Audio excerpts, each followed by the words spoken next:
ఈరోజు మళ్ళీ మనము పుట్టుమచ్చల శాస్త్రాన్ని అనుసరించి స్త్రీలకు రహస్య ప్రదేశాల్లో పుట్టుమచ్చలు ఉంటే ఏమవుతుంది అనే విషయాన్ని ఈరోజు చూద్దాం. పుట్టుమచ్చల శాస్త్రం అనేది కూడా జ్యోతిష్యంలో ఒక భాగం అండి. పుట్టుమచ్చలు, శకున శాస్త్రము ఇవన్నీ కలగలిపే మనకు జ్యోతిష్ శాస్త్రం అనేది ఉంటుందన్నమాట. మరి పుట్టుమచ్చల శాస్త్రం ప్రకారము స్త్రీలకు రహస్య భాగాలలో మచ్చలు ఉన్నప్పుడు ఎటువంటి ఫలితాలను ఇస్తాయి అనే విషయాన్ని ఇప్పుడు చూద్దాము.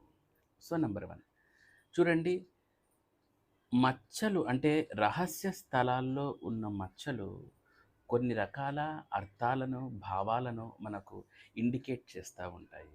ముఖ్యంగా స్త్రీలకు జననాంగాల ప్రదేశాల్లో మచ్చలు కొన్ని రకాల విషయాలను మనకు చెబుతూ ఉంటాయి.